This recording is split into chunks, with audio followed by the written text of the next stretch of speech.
Hello friends, मैं आप सभी का अपने YouTube channel crypto for Indians में दिल से स्वागत करता हूं। आज के इस वीडियो में हम फ्रेंड्स यह जानने का प्रयास करेंगे कि LPNT में गिरावट कब तक जारी रह सकती है और इसे खरीदने का सही समय कौन सा है। उससे पहले फ्रेंड्स, जो भाई LPNT को बिल्कुल शुरू में खरीदने से रह गए, वो LPNT जैसे कौन से अन्य लोकल कॉइन में इन्वेस्ट कर सकते हैं जो अभी 2 या 3 रुपए से भी कम के मूल्य पर उपलब्ध है। इसके लिए आप फ्रेंड्स मेरा नेक्स्ट वीडियो देख सकते हैं।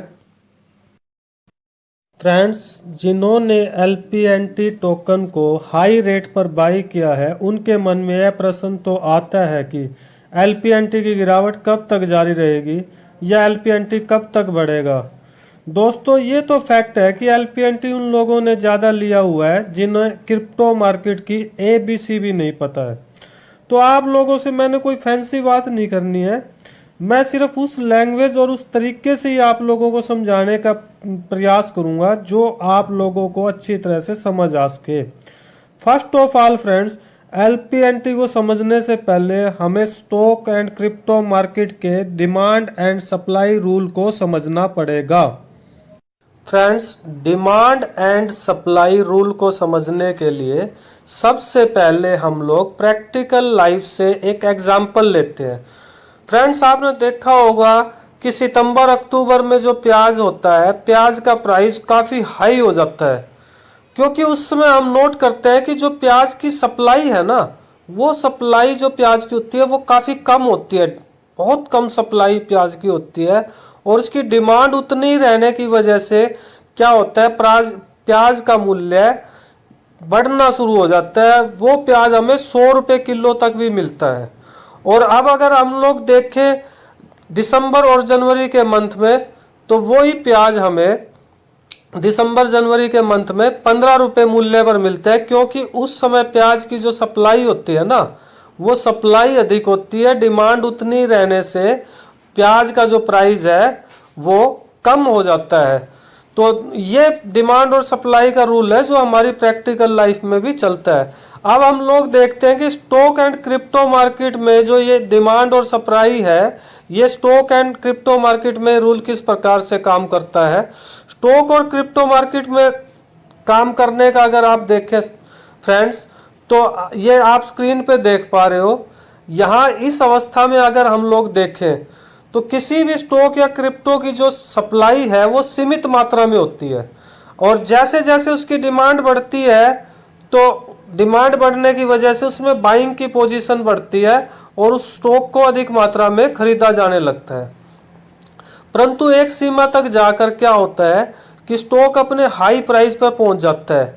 उस दशा में क्या होता है, उस दशा में स्टॉक जिन्होंने नीचे से ऐसे लेवल से स्टॉक को बाई किया होता है, वो जब अपने टॉप पर पहुंच जाते हैं, ऐसी दशाओं में पहुंच जाते हैं हाई पे, तो वो अपने क्वाइन या स्टॉक को बेचकर मार्केट से निकलने का प्रयास करते हैं। और जब यहाँ इस अवस्था में उस क्वाइन या स्टॉक की जब सप्लाई बढ़ जाती है, सप्लाई मार्केट में ज़्यादा आ जाती है, तो वो प्राइस क्या होगा, वो प्राइस नीचे की तरफ बुरी तरह क्रैश होना शुरू हो जाता है। तो ये स्टॉक और क्रिप्टो मार्केट में डिमांड और सप्लाई का रूल है। अब हम अपने LPNT के चार्ट पे इस रूल को अप्लाई करके देखेंगे। यस फ्रेंड्स, 7 मार्च 2021 को LPNT का जो प्राइस होता है वो 112 रुपये होता है। अब LPNT का जैसे आपको पता है मिनिमम 1.5 वर्ष का इसका लॉकिंग पीरियड होता है, तो 1.5 वर्ष तक LPNT को कोई भी अपने बेच नहीं सकता। इसलिए मार्केट में सिर्फ उसकी डिमांड ही डिमांड रहती है। एक वस्तु की अगर डिमांड इतनी रहेगी तो उसका प्राइस भी उसी के अकॉर्डिंग बढ़ता चला जाता है। और 8 अगस्त के लगभग जो LPNT का प्राइस है वो अप्रोक्सीमेट 2000 रुपीज़ के इक्वल इसका प्राइस हो जाता है। अभी भी लोगों का जो लॉकिंग पीरियड है वो ख़त्म नहीं होता।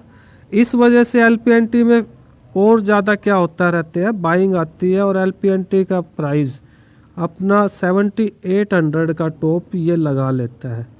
ये वो टाइम है दोस्तों जब जिसने बिल्कुल बॉटम से LPNT को ₹25, ₹50, ₹75 या किसी भी रेट पर इसको बाय किया होता है, तो उसका जब टाइम पीरियड पूरा होता है, लॉकिंग पीरियड पूरा हो जाता है, अब वो अपने LPNT को अनलॉक कर सकता है। तो आप बताओ फ्रेंड, जिस व्यक्ति ने ₹50 में LPNT लिया हो और उसे 7800 का अगर उसे प्राइस मिल रहा हो तो वो क्या करेगा? जाहिर सी बात है कि वो उसको बेच कर निकलने का प्रयास करेगा। और LPNT की लॉकिंग पीरियड पूरा होने के बाद जिन लोगों ने बॉटम से इसे उठा हुआ था, वो इसे अब बेच कर इससे निकलने का प्रयास करते हैं, और इसी वजह से LPNT में एक शार्प डाउन आता है और LPNT लगभग ₹2500 का बॉटम बनाता है।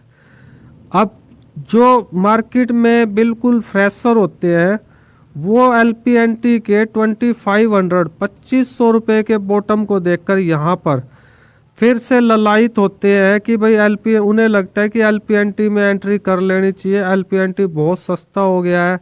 या जिन्होंने ऊपर से अपने LPNT को अनलॉक किया था, वही व्यक्ति बेचकर दोबारा से इसमें यहाँ से बाइंग करना शुरू कर देते हैं, क्योंकि उन्हें LPNT में पास्ट में इतने अच्छे प्रॉफिट उन्हें मिल रहे होते हैं, तो इन्हीं प्रॉफिटों के लालच में दोबारा से LPNT को 25 के अप्रोक्सीमेट इन रेट से वो से बाइंग कर ले रखते हैं, जिसकी वजह से एक बार और LPNT का प्राइस पंप करता है और वो दोबारा से अपने 7800 रुपीज़ के टॉप के बराबर जाता है। अब यहाँ फ्रेंड आपको नोट करने वाली बात ये है कि अब ये 7800 रुपीज़ के टॉप पे जाकर अगर आप देखोगे ना, तो ये स्टॉक मार्केट का एक बड़ा ही बेसिक पैटर्न ये बना रहा है, और उस पैटर्न को बोलते हैं एम का पैटर्न। अब यहाँ पर इसका एम का पैटर्न होता है, एम का पैटर्न होता है मार्केट में गिरावट का साइन। और वैसे भी यहाँ पर जो 50, 60, 70, 80, 90 जिसने जिस रुपए पे लिया था, उनकी अनलॉकिंग तो अभी होनी शुरू हुई थी, और दोबारा से इधर अनलॉकिंग भी चलती है। इधर से समय के साथ साथ LPNT को 5 to 7 एक्सचेंज पर इसको लिस्टेड किया जाता है। अब LPNT की जो प्राइस है वो उसके लॉकिंग अनलॉकिंग पीरियड पे डिपेंड नहीं रहती, वो प्राइस अब डिपेंड हो जाती है जो प्रोफेशनल ट्रेडर हैं, जो मार्केट में बैठ के ट्रेड करते हैं, जिनको स्टॉक क्रिप्टो मार्केट में कई कई वर्षों का अनुभव है। अब वो इसके वैल्यूएशन का देखते हैं। यहाँ इस अवस्था में इसका जो पीरियड होता है, लॉकिंग पीरियड भी पूरा होना शुरू हो जाता है बॉटम वालों का।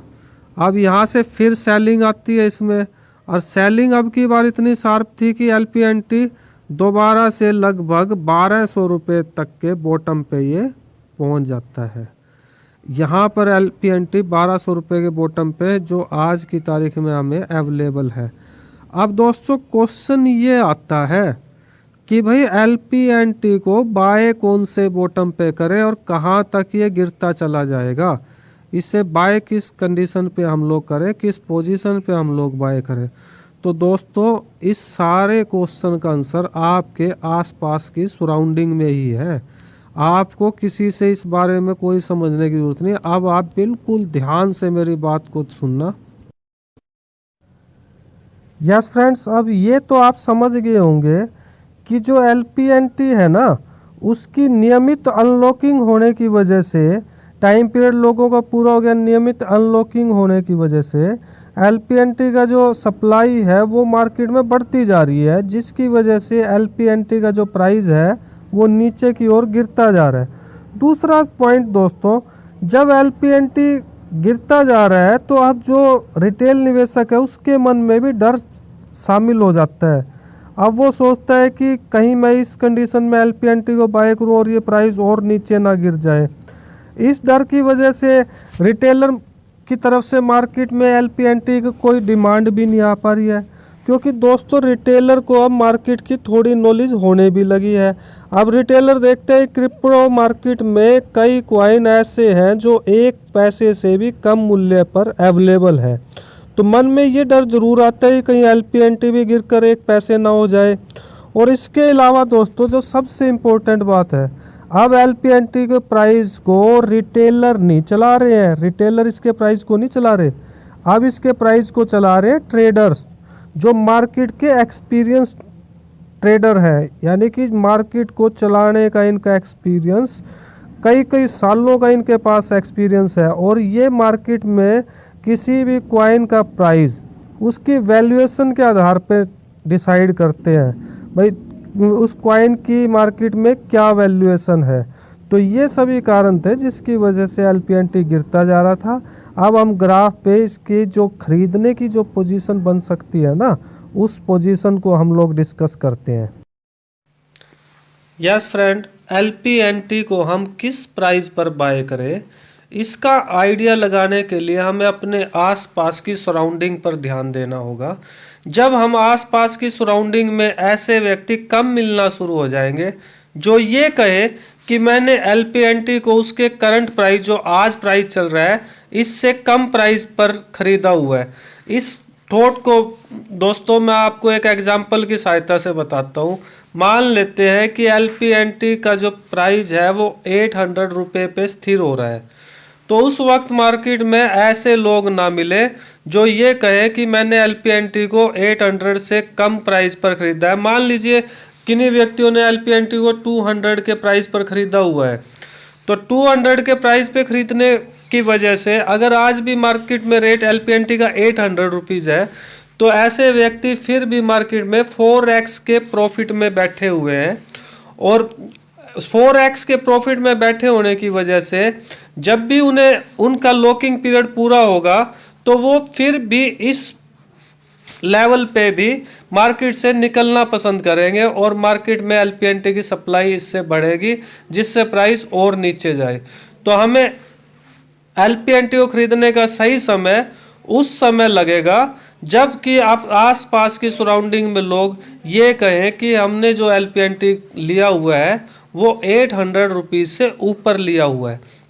अब 800 रुपीज़ से ऊपर लेने वाले अगर लोग होंगे तो जाहिर सी बात है कि वो जो कम से कम लॉस पे तो अपने एलपीएनटी को बेचेंगे नहीं, अपने एलपीएनटी की होल्डिंग बना के रखेंगे जिससे कि मार्केट में एलपीएनटी की कोई ज़्यादा सप्लाई नहीं मिलेगी। ज़्यादा सप्लाई ना होने की वजह से धीरे धीरे क्या होगा, एलपीएनटी की डिमांड बढ़ने लगेगी। और वैसे भी दोस्तों आज के क्रिप्टो के माहौल में क्रिप्टो पूरी तरह गिरती जा रही है, तो ऐसे समय में तो बायर वैसे भी मार्केट में नहीं है। एक बार क्रिप्टो में पॉजिटिव मूव आना शुरू होगा, अर्थात क्रिप्टो जब ऊपर की तरफ चलनी शुरू होगी, तो इससे क्या होगा, मार्केट में नए इन्वेस्टर और नए बायर फिर से खरीदने के मूड में शामिल होना शुरू कर देंगे। तो उस दिन से माना जा सकता है कि एलपीएनटी का प्राइस बढ़ना शुरू हो जाएगा। अब यहाँ मैं आपको ये बताना जरूर चाहूँगा दोस्तों कि एलपीएनटी की जो सप्लाई है लिमिटेड सप्लाई है। 5,90,00,000 एलपीएनटी टोकन इस समय मार्केट में सर्कुलेशन में है और क्रिप्टो मार्केट को देखते हुए ये क्वांटिटी कोई ज़्यादा नहीं है। एक बार एलपीएनटी की अगर गिरावट ख़त्म हो जाती है तो उसके पश्चात गिरावट खत्म होने के पश्चात ये बात मानकर चलो दोस्तों कि एलपीएनटी दोबारा से $100 पे भी जा सकता है, मे बी वो $500 पे भी जा सकता है।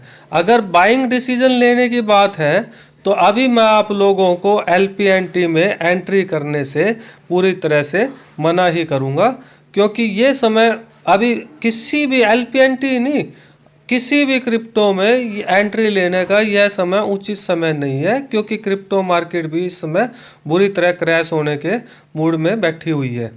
तो आई होप आपको ये फंडामेंटल ज़रूर समझ आए होंगे।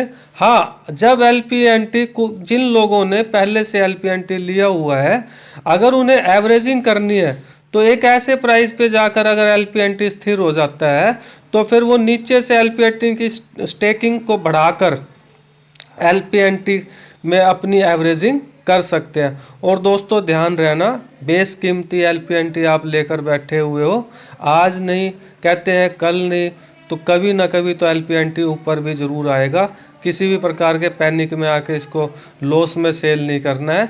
वैसे भी एलपीएनटी में अगर नियमित रूप से आपको डिविडेंड मिलता ही जा रहा है तो आपकी कैपिटल तो डिविडेंड में ही पूरी हो जाएगी। और दोस्तों ये बताना चाहूँगा कि एक समय मैं आपको अपनी वीडियो के माध्यम से एलपीएनटी का वो प्रॉपर प्राइस भी आप लोगों को अवेलेबल कराऊंगा, जहां से एलपीएनटी की सारी जो पीछे लॉकिंग पीरियड है वो पूरे हो जाएंगे और इसकी स्टेकिंग में नए इन्वेस्टर जब आना शुरू करेंगे, प्राइस ऊपर की तरफ मूव करना शुरू करेगा, तो एग्जैक्ट पॉइंट प्राइस भी मैं आपको आने वाली वीडियो में उपलब्ध कराऊंगा। फिलहाल अगली वीडियो में दोस्तों मैं जिन भाइयों ने LPNT टोकन को मिस किया, बॉटम से इसको खरीद नहीं पाए, तो आने वाली वीडियो में मैं उन लोगों को LPNT जैसे अन्य टोकन भी अवेलेबल कराऊंगा। तो दोस्तों इसके साथ वीडियो समाप्त करता हूं। धन्यवाद दोस्तों।